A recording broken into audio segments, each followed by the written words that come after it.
Hello everyone, आज हम बात करने वाले हैं एक्सट्रिंसिक हीमोलिटिक एनीमियाज की। ठीक है, तो पिछली वीडियो में हमने बात किया था इंट्रिंसिक हीमोलिटिक एनीमियाज के, और उसमें हमने बात किया था हेरिडेटरी सफेरोसाइटोसिस की, प्रोक्सिमल नॉक्टर्नल हीमोग्लोबिनुरिया की, और इसी तरीके से हमने बात की थी G6PD डिफिशियंसी की, और सिकिल सेल एनीमिया की, और पायरुवेट काइनेज डिफिशियंसी की, और इसी तरीके से HBC की। ठीक है, तो इन सब में देखिए डिफेक्ट हमारे आरबीसी के अंदर आ रहा था, इस वजह से उनको इंट्रिंसिक हीमोलिटिक एनीमिया बोला गया था। लेकिन यहाँ पे देखिए आरबीसी बिल्कुल परफेक्ट होंगी, और यहाँ पे प्रॉब्लम जो होगी बाहर से कोई होगी, तो एक्सट्रिंसिक कोई प्रॉब्लम होगी, इसी वजह से इसको बोला गया एक्सट्रिंसिक हीमोलिटिक एनीमिया। तो यहाँ पे ये सारे हैं, इसके बारे में हम बात करेंगे। सबसे पहले हम फोकस करते हैं ऑटो इम्यून हीमोलिटिक एनीमिया की। ठीक है, तो ऑटो इम्यून हीमोलिटिक एनीमिया में क्या होता है, देखिए a normocytic anaemia that is usually idiopathic and Coombs test positive.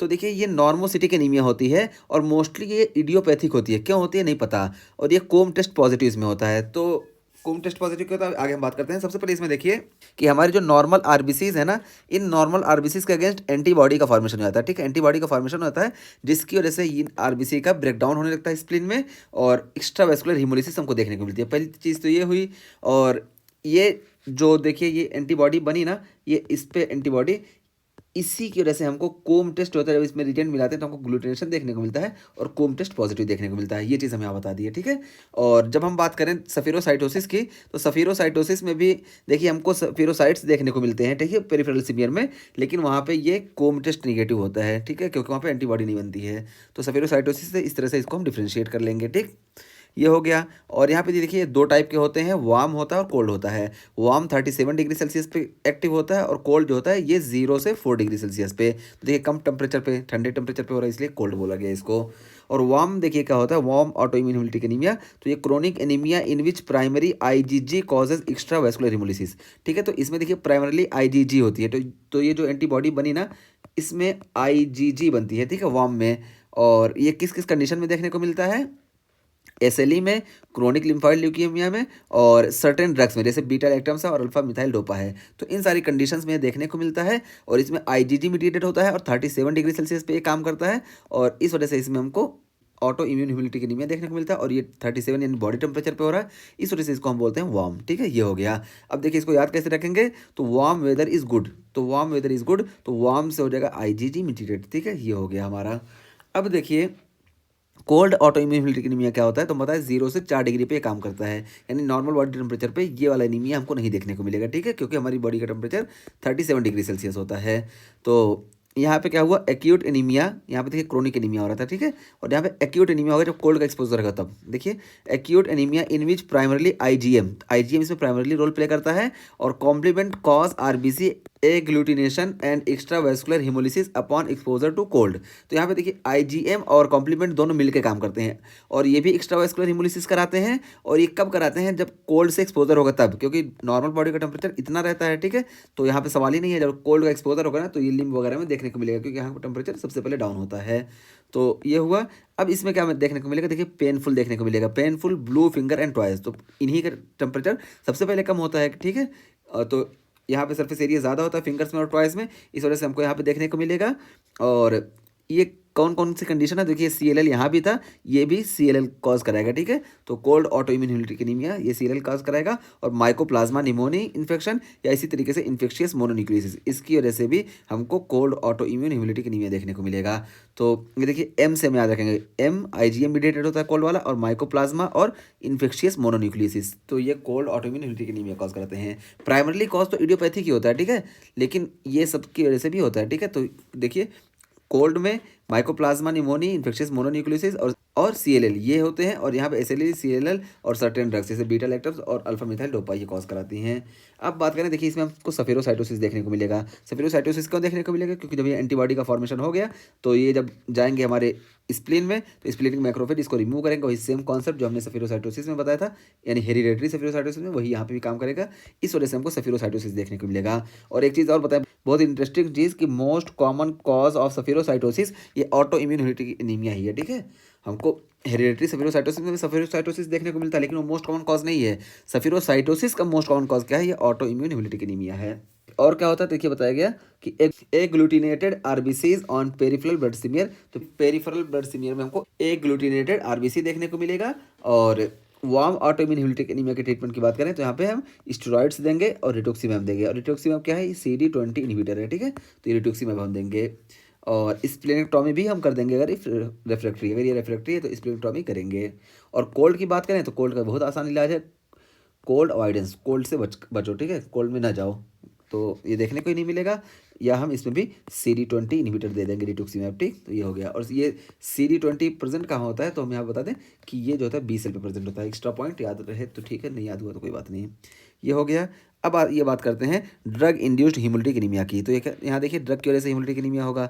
तो most commonly due to antibody mediated immune destruction of RBCs और oxidant injury via free radical damage. देखिए दो mechanism यहाँ बता दिया है कि मोस्ट कॉमनली जो होता है ये antibody mediated immune destruction of RBC। तो एंटीबॉडी की वजह से RBC का डिस्ट्रक्शन होगा, यानी ड्रग की वजह से एंटीबॉडी का फॉर्मेशन होगा जिसकी वजह से RBC का डिस्ट्रक्शन होगा। एक चीज़ ये हुआ।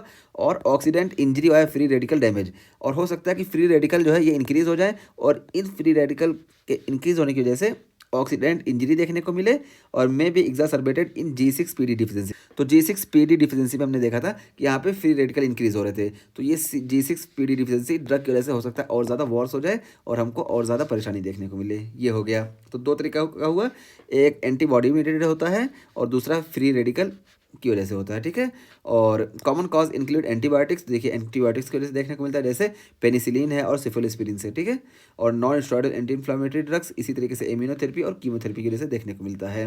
और इसमें देखिए सफेरोसाइट्स सजेस्ट इम्यून हिमोलिसिस, ठीक है। तो सफेरोसाइट्स अगर हमको पेरिफेरल में देखने को मिल रहा है तो ये बताएंगे कि यहाँ पे एंटीबॉडी मीडिएटेड इम्यून डिस्ट्रक्शन हुआ, ठीक है। तो वही इम्यून हिमोलिसिस। और white cell suggest oxidative haemolysis. तो देखिए यहाँ पे ऑटोइम्यून हेमोलिटिक एनीमिया हमने क्या देखा था कि सफेरोसाइटोसिस होगा। तो अगर ये देखने को मिल रहा है तो हम जान जाएंगे कि ये ड्रग इंड्यूस्ड एंटीबॉडी मीडिएटेड जो है एनीमिया है। और अगर वाइट सेल देखने को मिला है तो वाइट सेल हम बात किए थे कि जब हम G6PD डिफिशिएंसी में कि वहाँ पे हमको वाइट सेल देखने को मिलते हैं, ठीक है। वाइट सेल देखने को मिलते हैं क्यों, क्योंकि हिंस बॉडी का फॉर्मेशन होता है और हिंस बॉडी से वाइट सेल बनते हैं। तो यहाँ पे हम white cell suggest oxidative haemolysis, और वाइट सेल का सजेस्ट करेंगे कि ऑक्सीडेटिव हिमोलिसिस हुई है और can cause both extra and intravascular haemolysis. यहाँ पे देखिए एक्स्ट्रावेस्कुलर हिमोलिसिस और इंट्रावेस्कुलर हिमोलिसिस दोनों देखने को मिल सकती है। ये हो गया। अब आइए बात करते हैं माइक्रो एंजियोपैथिक हीमोलिटिक एनीमिया। तो माइक्रो एंजियोपैथिक हीमोलिटिक एनीमिया क्या है कि यहाँ में जो वेसल्स है ना, पतली वेसल्स, माइक्रो वेसल्स, यहाँ पे परेशानी की वजह से RBC का ब्रेकडाउन होगा। तो देखिए क्या होगा, RBCs are damage when passing through obstructed और नैरोड वेसल्स। तो ऑब्स्ट्रक्टेड या नैरो वेसल से जब RBC पास करेंगे ना तो वो ब्रेकडाउन हो जाएगा इनका। और क्या होगा, कॉजेज इंट्रावेस्कुलर हिमोलिसिस। यहाँ पे देखिए इंट्रावेस्कुलर हिमोलिसिस हमको देखने को मिलेगी क्योंकि वेसल्स के अंदर पास हो रही है यहीं पे और यहीं भी इनका ब्रेकडाउन हो रहा है, तो इंट्रावेस्कुलर हिमोलिसिस देखने को मिलेगा। और ये किस में देखने को मिलता है तो देखिए डिसएमिनेटेड इंट्रावेस्कुलर कोगुलेशन में और थ्रम्बोटिक थ्रम्बोसाइटोपेनिक परपरा में, या इसी तरीके से हीमोलिटिक यूरिमिक सिंड्रोम में या SLE में या हेल्प सिंड्रोम में, ठीक है। तो इन सारी कंडीशन हमको देखने को मिलता है। और हेल्प सिंड्रोम देखिए ये हमने रिप्रोडक्टिव वाले टॉपिक में बताया था कि हेल्प सिंड्रोम जब प्रीक्लेम्सिया के साथ थ्रम्बोटिक माइक्रोएंजियोपैथी डिजीज ऑफ द लीवर देखने को मिलता है तो इसको हम हेल्प सिंड्रोम बोलते हैं। और यहाँ पे देखिए हम बताया था कि हीमोलिसिस होती है, ठीक है। देखिए तो यहाँ पे हीमोलिसिस हो गई और ये कौन सी होगी, माइक्रोएंजियोपैथिक हीमोलिटिक एनीमिया होगी, ठीक है। और यहाँ पे देखिए पेरिफेरल सीमियर क्या देखने को मिलेगा, तो सिस्टोसाइट्स देखने को मिलेगा, ठीक है। तो सिस्टोसाइट हेलमेट सेल, ये देखिए हमें यहाँ दिखा है, सिस्टोसाइट को ही हम हेलमेट सेल बोलते हैं। ये हमको देखने को मिलेगा माइक्रोएंजियोपैथिक हीमोलिटिक एनीमिया में। हेल्प सिंड्रोम में भी देखिए हम बताए थे कि यहाँ पे हमको सिस्टोसाइट्स देखने को मिलेंगे। ये देखिए यहाँ पे देखिए लिखा हुआ, ठीक है। तो हेल्प सिंड्रोम में भी क्योंकि हेल्प सिंड्रोम में भी हमको माइक्रोएंजियोपैथिक हीमोलिटिक एनीमिया देखने को मिलता है, ठीक है। ये हो गया। तो ये कि schistocyte helmet cell are seen in peripheral blood smear due to mechanical destruction. तो यहाँ पे मैकेनिकल डिस्ट्रक्शन हो रहा है, ठीक है। इस वजह से सिस्टो यानी स्प्लिट ऑफ RBC का ब्रेकडाउन हमको देखने को मिलेगा, ठीक। ये हो गया। और उसके बाद फिर देखिए मैक्रो एंजियोपैथिक हीमोलिटिक एनीमिया। तो देखिए माइक्रो था, यहाँ पे मैक्रो, तो प्रोस्थेटिक हार्ट वॉल यानी जो बड़ी वेसल्स हैं वहाँ पे होगा, लेकिन यहाँ पे RBC का ब्रेकडाउन होगा। जैसे प्रोस्थेटिक हार्ट वॉल तो मैकेनिकल हार्ट वॉल की वजह से जो RBC से टकराएंगे तो RBC का ब्रेकडाउन हो जाएगा। तो ये कि prosthetic heart valve and aortic stenosis. Aortic stenosis यानी एओर्टा जो है ये प्रॉपर ओपन नहीं हो पा रही है, ठीक है। एओर्टिक स्टेनोसिस हो गया, इसमें भी हमको RBC का ब्रेकडाउन देखने को मिलेगा। वही है कि prosthetic heart valve and aortic stenosis में ऑल्सो काज हीमोलिटिक एनीमिया। तो क्यों, secondary to mechanical destruction of RBC का मैकेनिकल डिस्ट्रक्शन होगा, इसकी वजह से हमको हीमोलिटिक एनीमिया देखने को मिलेगा। और यहाँ पे भी मैकेनिकल डिस्ट्रक्शन हो रहा है, इस वजह से हमको सिस्टोसाइट्स ऑन पेरिफेरल ब्लड स्मीयर। तो देखिए सिस्टोसाइट पेरिफेरल ब्लड स्मीयर में देखने को मिलेगा इस तरह से, ठीक है, क्योंकि मैकेनिकल डिस्ट्रक्शन हो रहा है। और लास्ट में हम बात करते हैं haemolytic anaemia due to infection. Infection की वजह से हीमोलिटिक एनीमिया होगा, जैसे मलेरिया और बेबेसिया, ठीक है। तो मलेरिया और बेबेसिया में हमको आरबीसी का डिस्ट्रक्शन देखने को मिलेगा बहुत ज़्यादा, ठीक है। तो इस वजह से हमको यहाँ पे haemolytic anaemia due to infection देखने को मिला, ठीक। तो ये चीज़ हो गया। तो आज हम बात किए एक्सटेंसिक हीमोलिटिक एनीमियाज की, इसमें ऑटो इम्यून हीमोलिटिक एनीमिया की बात की। दो टाइप होता है, वार्म और कोल्ड। वार्म वाला 37 डिग्री पे काम करता है, आईजीजी मीडिएटेड होता है, और कोल्ड वाला जो होता है आईजीएम मीडिएटेड होता है, और ये 0 to 4 डिग्री पे काम करता है। और इस वजह से इसमें हम अगर कोल्ड से अवॉइड कर लें तो ये बहुत अच्छा इसका ट्रीटमेंट है। जबकि वार्म वाला ये देखिए, ये क्रोनिक होता है और ये एक्यूट होता है, ठीक है। ये चीज़ हम बता दिए। और ड्रग इंड्यूस्ड हीमोलिटिक एनीमिया में देखिए यहाँ पे हमको सेफिरोसाइट्स देखने को मिलेंगे ही। और माइक्रोएंजियोपैथिक हीमोलिटिक एनीमिया, तो माइक्रोएंजियोपैथिक हेल्प सिंड्रोम और एसएलई और टीटीपी, एचयूएस और डीआईसी, ये सारे इसके कॉज हो सकते हैं, ठीक है। और हमको यहाँ पे मैकेनिकल डिस्ट्रक्शन की वजह से सिस्टोसाइट्स देखने को मिलेगा। और माइक्रोएंजियोपैथिक हीमोलिटिक एनीमिया में यहाँ पे हमको प्रोस्थेटिक वॉल या एओर्टिक स्टेनोसिस की वजह से देखने को मिलेगा, यानी बड़ी वेसल्स में हमको ये चीज़ देखने को मिलेगी। और यहाँ पे भी मैकेनिकल डिस्ट्रक्शन ही हो रहा है, इस वजह से यहाँ पे भी सिस्टोसाइट्स ही हमको देखने को मिलेंगे पेरिफेरल सीमियर पे। इसी को हम हेलमेट सेल बोलते हैं, ठीक है। यहाँ पे देखिए इसमें और इसमें सेम चीज़ देखने को मिलेगी। और haemolytic anaemia due to infection, तो इन्फेक्शन की वजह से आरबीसी का डिस्ट्रक्शन बढ़ेगा, और ये मलेरिया या बेबिसिया की वजह से देखने को मिलेगा, ठीक है।